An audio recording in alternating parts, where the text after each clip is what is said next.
राधे राधे आप सभी को। तो चलिए शुरू करते हैं श्रीमद् भागवत महापुराण के 10वें स्कंद की कृष्ण लीला का 15वां अध्याय। धेनुकासुर का उद्धार और ग्वाल बालों को कालिया नाग के विष से बचाना। बोलो भागवत भगवान की जय, बोलो सद्गुरु महाराज की जय, बोलो ठाकुर जी महाराज की जय, बोलो राधा रानी की जय। 2 मिनट नाम संकीर्तन करते हैं।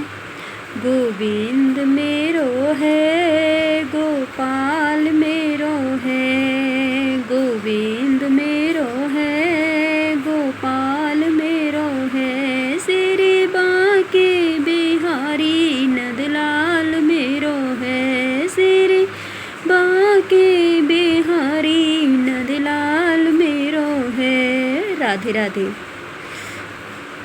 श्री सुखदेव जी कहते हैं, परीक्षित, अब बलराम और कृष्ण ने गोपोगण्य अवस्था में अर्थात 6ठे वर्ष में प्रवेश किया था। अब उन्हें गौएं चराने की स्वीकृति मिल गई। वे अपने सखा ग्वाल वालों के साथ गौएं चराते हुए वृंदावन में जाते और अपने चरणों से वृंदावन को अत्यंत पावन करते।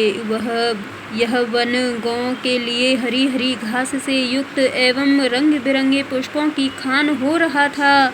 आगे आगे गौएं उनके पीछे पीछे बांसुरी बजाते हुए श्याम सुंदर, तदंतर बलराम और फिर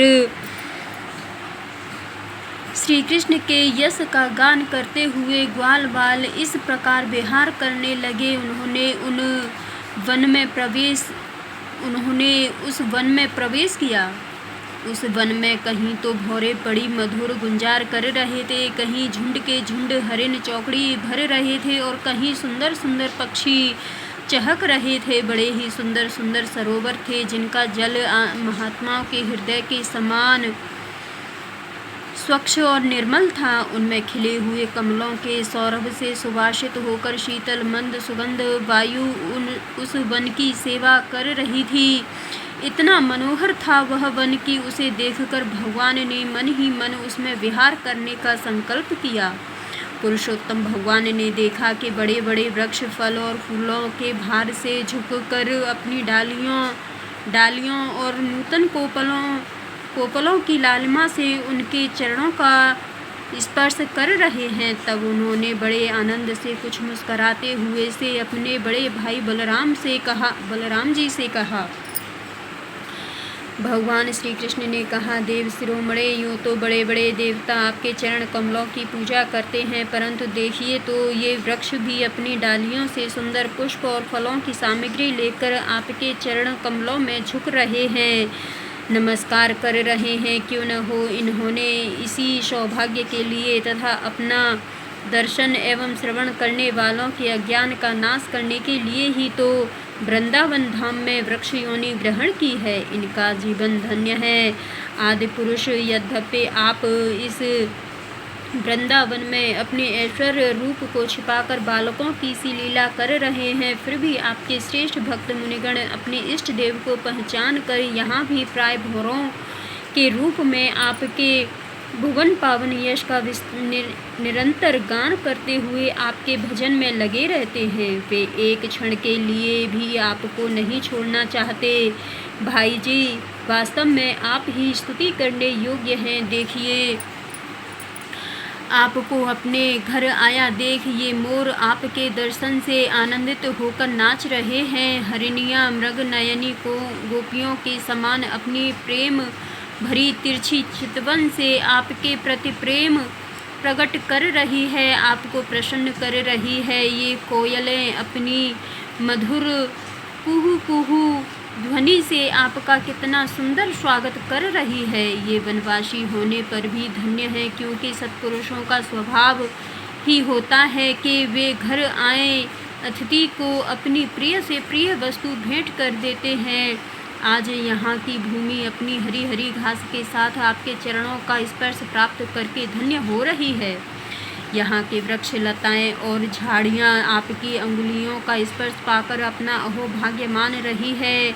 आपकी दया भरी चितवन से नदी, पर्वत, पशु, पक्षी सब कृतार्थ हो रहे हैं और ब्रज कि गोपियाँ आपके वक्ष स्थल का स्पर्श प्राप्त करके, जिसके लिए स्वयं लक्ष्मी जी भी लालायित रहती हैं, धन्य धन्य हो रही हैं। श्री सुखदेव जी कहते हैं, परीक्षित, इस प्रकार परम सुंदर वृंदावन को देखकर भगवान श्री कृष्ण बहुत ही आनंदित हुए। ये अपने सखा ग्वाल बालों के साथ गोवर्धन की तराई में यमुना तट पर गौओं को चराते हुए अनेकों प्रकार की लीलाएं करने लगे। एक और ग्वाल बाल भगवान श्री कृष्ण के चरित्रों की मधुर तान छेड़े रहते, तो दूसरी ओर बलराम जी के साथ वनमाला पहने हुए श्री कृष्ण मतवाले भौरों की सुरीली गुनगुनाहट में अपना स्वर मिलाकर मधुर संगीत अलापने लगते हैं। कभी कभी श्री कृष्ण कूंजते हुए राजहंसों के साथ स्वयं भी कूंजने लगते हैं और कभी नाचते हुए मोरों के साथ स्वयं भी ठुमक ठुमक कर नाचने लगते हैं और ऐसा नाचते हैं कि मयूर को उपहासास्पद बना देते हैं। कभी मेघ के समान गंभीर वाणी से दूर गए हुए पशुओं को उनका नाम ले कर बड़े प्रेम से पुकारते हैं। उनके कंठ की मधुर ध्वनि सुनकर गायों और ग्वाल बालों का चित्त भी अपने वश में नहीं रहता। कभी चकोर, क्रौच, ककराकुल, चकवा, भरदूल और मोर आदि पक्षियों की सी बोली बोलते, तो कभी बाघ, सिंह आदि की गर्जना से डरे हुए जीवों के समान स्वयं भी भयभीत सी लीला करते। जब बलराम जी खेलते खेलते थक कर किसी ग्वाल बाल की गोद के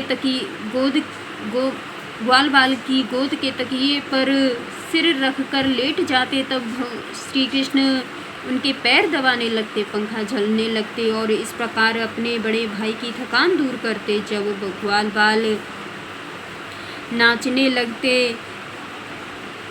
बाल नाचने लगते अथवा ताल ठोक ठोक कर एक दूसरे से कुश्ती लड़ने लगते, तब श्याम और राम दोनों भाई हाथ में हाथ डालकर खड़े हो जाते और हंस हंस कर वाह वाह करते। कभी कभी स्वयं श्री कृष्ण भी ग्वाल बालों के साथ कुश्ती लड़ते लड़ते थक जाते तथा किसी सुंदर वृक्ष के नीचे कोमल पल्लवों की सेज पर किसी ग्वाल बाल की गोद में सिर रखकर लेट जाते। परीक्षित, उस समय कोई पुण्य के मूर्तिमान स्वरूप ग्वाल बाल महात्मा श्री कृष्ण के चरण दबाने लगते और दूसरे निष्पाप बालक उन्हें बड़े बड़े पत्तों या अंगोछियों से पंखा झलने लगते।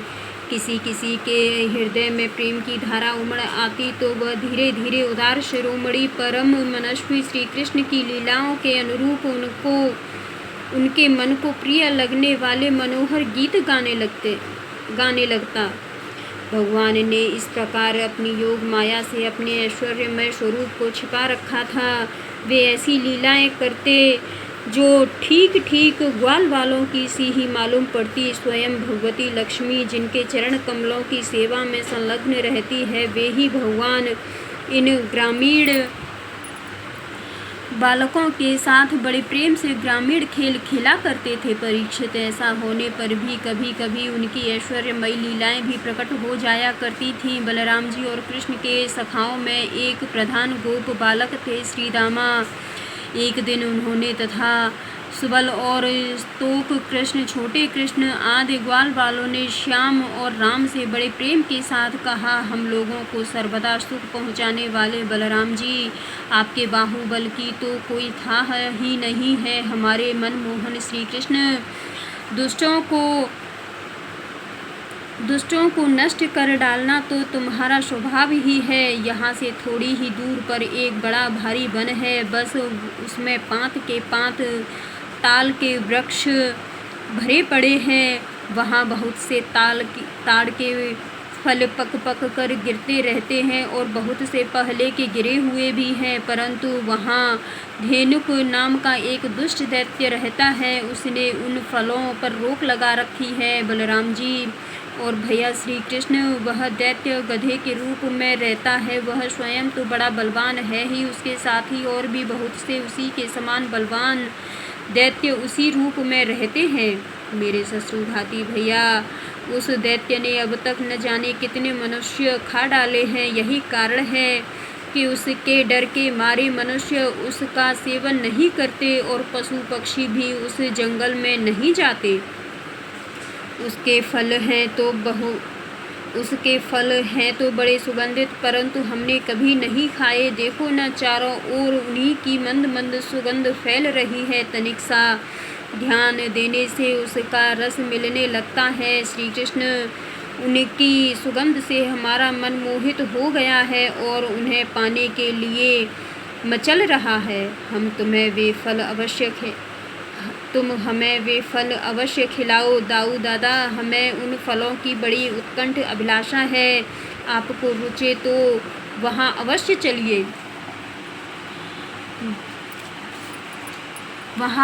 चलिए, अपने सखा ग्वाल वालों की यह बात सुनकर भगवान श्री कृष्ण और बलराम जी दोनों हंसे और फिर उन्हें प्रसन्न करने के लिए उनके साथ ताल वन के लिए चल पड़े। उस वन में पहुंचकर बलराम जी ने अपनी बाहों से उन ताड़ के पेड़ों को पकड़ लिया और मतवाले हाथी के बच्चे के समान बड़े जोर से हिलाकर बहुत से फल नीचे गिरा दिए। जब गधे के रूप में रहने वाले दैत्य ने फलों के गिरने का शब्द सुना, तब वह पर्वतों के साथ सारी पृथ्वी को कपाता हुआ उनकी ओर दौड़ा। वह बड़ा बलवान था। उसने बड़े वेग से बलराम जी के सामने आकर अपने पिछले पैरों से उनकी छाती में दुलती मारी और इसके बाद वह दुष्ट बड़े जोर से रेंकता हुआ वहाँ से हट गया। राजन, वह गधा क्रोध में भरकर फिर रेंकता हुआ दूसरी बार बलराम जी के पास पहुंचा और उनकी ओर पीठ करके फिर बड़े क्रोध से अपने पिछले पैरों की दुलती चलाई। बलराम जी ने अपने एक ही हाथ से उसके दोनों पैर पकड़ लिए और उसे आकाश में घुमाकर एक ताड़ के पेड़ पर दे मारा। घुमाते समय ही उस गधे के प्राण पखेरु उड़ गए थे। उसके गिरने की चोट से वह महान ताड़ का वृक्ष, जिसका ऊपरी भाग बहुत विशाल था, स्वयं तो तड़तड़ाकर गिर ही पड़ा। सटे हुए दूसरे वृक्षों को भी उसने तोड़ डाला। उसने तीसरे ने चौथे को, इस प्रकार एक दूसरे को गिराते हुए बहुत से ताल वृक्ष गिर पड़े। बलराम जी के लिए तो यह एक खेल था, परंतु उनके द्वारा फेंके हुए गधे के शरीर से जो खाकर वहाँ सब के सब ताड़ हिल गए। ऐसा जान पड़ा मानो सबको झंझावत ने झकझोर दिया हो। भगवान बलराम स्वयं जगदीश्वर हैं। उनमें यह सारा संसार ठीक वैसे ही ओतप्रोत है जैसे सूत में वस्त्र। तब भला उनके लिए यह कौन आश्चर्य की बात है। उस समय धेनुकासुर के भाई बंधु अपने भाई के मारे जाने से क्रोध के मारे आग बबूला हो गए। सबके सब गधे बलराम जी और श्री कृष्ण पर सबके सब गधे बलराम जी और श्री कृष्ण पर बड़े वेग से टूट पड़े। राजन, उनमें से जो पास आया उसी को बलराम जी और कृष्ण ने खेल खेल में ही पिछले पैर पकड़कर ताल वृक्षों पर दे मारा। उस समय वह भूमि ताड़ के फलों से पट गई और टूटे हुए वृक्ष दैत्यों के प्राणहीन शरीरों से भर गई। जैसे बादलों से आकाश ढक गया हो, उस भूमि की वैसी ही शोभा होने लगी। बलराम जी और श्री कृष्ण की यह मंगलमयी लीला देखकर देवता गण उन पर फूल बरसाने लगे और बाजे बजाकर स्तुति करने लगे। जिस दिन धेनुकासुर मारा, उसी दिन से लोग निडर होकर उस वन के ताल फल खाने लगे तथा पशु भी स्वच्छंदता के साथ घास चरने लगे। इसके बाद कमल दल लोचन भगवान श्री कृष्ण बड़े भाई बलराम जी के साथ ब्रज में आए। उस समय उनके साथ ही ग्वाल बाल उनके पीछे पीछे चलते हुए उनकी स्तुति करते जाते थे। क्यों न हो, भगवान की लीलाओं का श्रवण कीर्तन ही सबसे बढ़कर पवित्र जो है। उस समय श्री कृष्ण की घुंघराली अलकों पर गौओं के खुरों से उड़ उड़ कर धूली पड़ी हुई थी। सिर पर मोर पंख का मुकुट था और बालों में सुंदर सुंदर जंगली पुष्प गुथे हुए थे। उनके नेत्रों में मधुर चितवन और मुख पर मनोहर मुस्कान थी। वे मधुर मधुर मुरली बजा रहे थे और साथ ग्वाल बाल उनकी ललित कीर्ति का गान कर रहे थे। बंसी की ध्वनि सुनकर बहुत सी गोपियाँ एक साथ ही ब्रज से बाहर निकल आईं। उनकी आंखें न जाने कब से श्री कृष्ण के दर्शन के लिए तरस रही थीं। गोपियों ने अपने नेत्र रूप